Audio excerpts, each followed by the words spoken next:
The rise of the US dollar is not just the tale of a currency. It is the tale of an empire that chose paper over gold, and yet built a foundation so powerful that the world still bows to it. The story begins in the ashes of war. When Europe was crumbling, Asia lay wounded, and global trade was in chaos.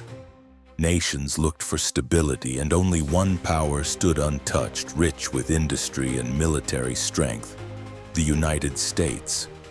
At Bretton Woods in 1944, the dollar was crowned.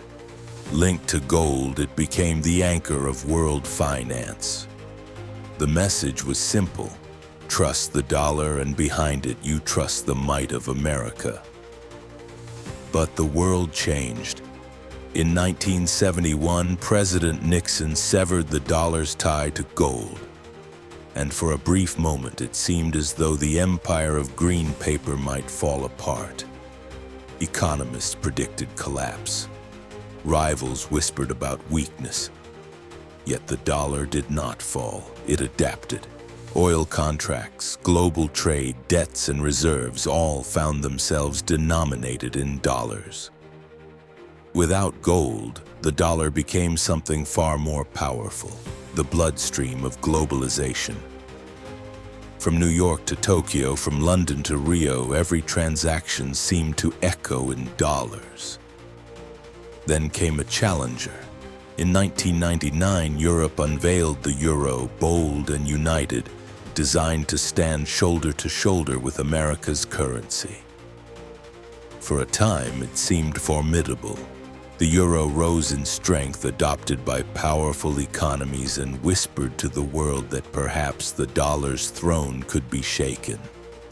But cracks emerged. Political fractures, debt crises in Greece, Spain, and Italy, and the deep reality that Europe was not one nation but many slowed its rise. The euro endured, but it could not conquer. Now another challenge brews. A new alliance: Brazil, Russia, India, China, and South Africa.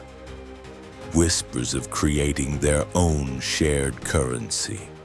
BRICS, a symbol of rising strength in the East and South, armed with resources, populations, and ambition. They promise freedom from American dominance, an alternative to the dollar's rule. On paper, it seems like a storm forming at sea, a threat to the fortress America has built. Yet beneath the surface lies division.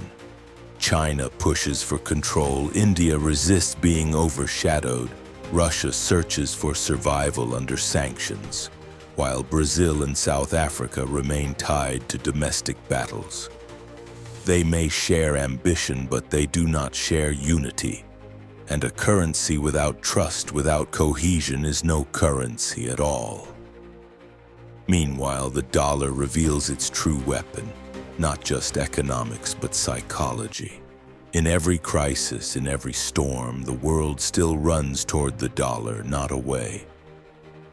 In 2008, when America itself was the epicenter of financial collapse, the dollar rose stronger. In 2020, when a pandemic froze the world, the dollar became the last refuge. The whispers of BRICS grow louder, but the world's heartbeat still pounds in dollars. And this story, this struggle for supremacy, has only reached its midpoint. The real test lies ahead.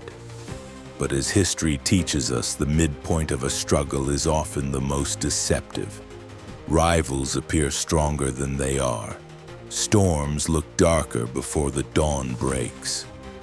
The BRICS alliance, with all its noise and declarations, continues to talk of a currency that might one day rival the dollar. A currency built not on one nation's dominance, but on shared resources and mutual power. It sounds revolutionary, it sounds inevitable, and yet the deeper one looks, the more fragile the dream becomes. For a currency to dominate the world, it needs more than speeches and promises. It needs infrastructure. Banks across the globe must hold it in reserves, corporations must trust it in contracts, investors must choose it as their safe haven in times of turmoil. And here lies the dilemma. The dollar has been tested in the fire of wars, recessions, and political storms, and each time it has emerged stronger. The BRICS currency has not yet been born, let alone tested. It is a plan, a blueprint, an ambition, but not a reality. Even within the alliance, fractures run deep. China wants the yuan at the center of power. India refuses to let Beijing dominate its future. Russia seeks a lifeline against sanctions, while Brazil and South Africa balance their own fragile economies.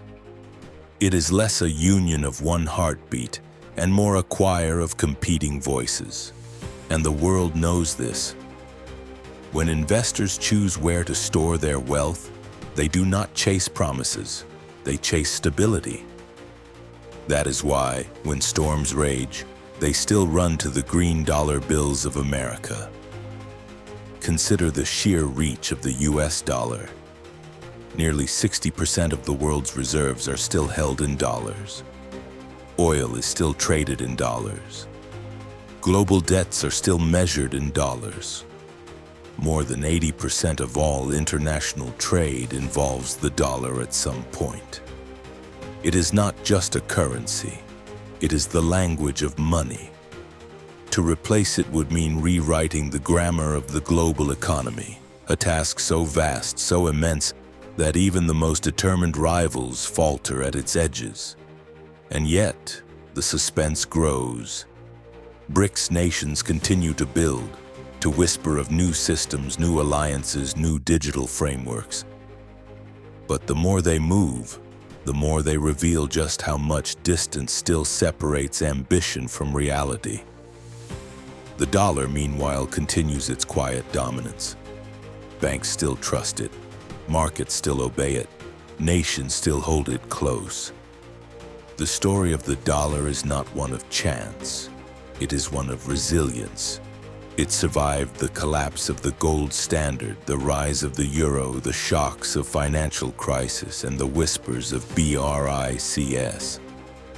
And through each trial, it only grew stronger, proving not just to America but to the entire world that its throne was not built on sand, but on stone. So when the credits of this drama roll, when the suspense gives way to truth, the message is clear.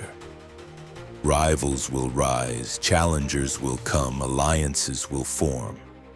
But the dollar is not just a currency, it is the heartbeat of the modern world. And as long as that heart beats, America's story will remain the story of power, trust, and survival.